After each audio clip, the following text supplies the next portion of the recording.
ಗೌರಿಬಿದನೂರು ನಗರದಲ್ಲಿ ಅನೇಕ ಕಡೆ ಫುಟ್ಪಾತ್ನಲ್ಲಿ ಸಾರ್ವಜನಿಕರು ಸರಾಗವಾಗಿ ಹೋರಾಡಲು ನಗರಸಭೆಯಿಂದ ಫುಟ್ಪಾತ್ ನಿರ್ಮಾಣ ಮಾಡಿದ್ದು, ಕೆಲವು ಕಡೆ ಫುಟ್ಪಾತ್ ಆಕ್ರಮಿಸಿಕೊಂಡಿರುವುದರಿಂದ ಸಾರ್ವಜನಿಕರಿಗೆ ತೊಂದರೆ ಆಗುತ್ತದೆ.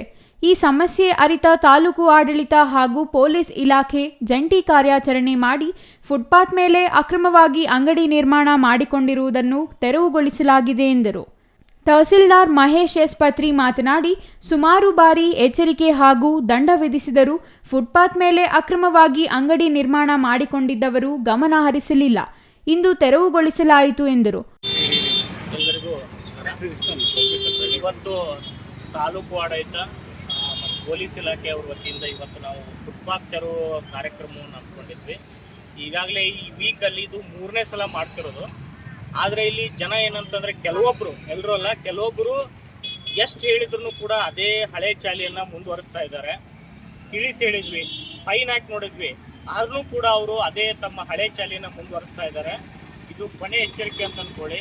ಯಾಕಂತಂದರೆ ಮತ್ತೆ ಇಲ್ಲಿ ಇರುವಂಥ ರೋಡ್ಗಳೇನಿದ್ದಾವೆ ತುಂಬ ಕಿರಿದಾಗಿದ್ದಾವೆ. ಅದರಲ್ಲೂ ನೀವು ಫುಟ್ಪಾತನ್ನು ಒತ್ತುವರಿ ಮಾಡೋದು, ಫುಟ್ಪಾತ್ ಆದಮೇಲೆ ನೆಕ್ಸ್ಟು ಅಲ್ಲಿ ವೆಹಿಕಲ್ ನಿಲ್ಲಿಸೋದು, ವೆಹಿಕಲ್ ಆದಮೇಲೆ ಮತ್ತೆ ಅಗೇನ್ ಅಲ್ಲಿ ವ್ಯಾಪಾರಗಳನ್ನ ಅಂಗಡಿಗಳನ್ನ ಇಟ್ಕೊಳ್ಳೋದು ಅಥವಾ ಈ ತಳ್ಳೋ ಗಾಡಿಗಳನ್ನ ಅಲ್ಲೇ ನೀವು ನಿಲ್ಲಿಸಿದ್ರೆ ಏನಾಗುತ್ತೆ, ರೋಡೇ ಕ್ಲೋಸ್ ಆಗುತ್ತೆ. ಹೀಗಾಗಿ ಅನೇಕರು ಬಂದು ಕಂಪ್ಲೇಂಟ್ ತುಂಬ ಕಿರಿಕಿರಿ ಆಗ್ತಾ ಇರುತ್ತೆ. ಸೊ ಇನ್ನು ಮುಂದೆ ಏನಾದರೂ ಮತ್ತು ಅದೇ ಥರ ಏನಾದರೂ ಹಳೆ ಚಾಲಿಯನ್ನು ಮುಂದುವರೆಸಿದ್ರೆ ಇನ್ಮೇಲೆ ಯಾವುದೇ ಮುಲಾಜಿಲ್ಲದೆ ಕೂಡ ಕಾನೂನು ಕ್ರಮವನ್ನು ತಗೋತೀವಿ.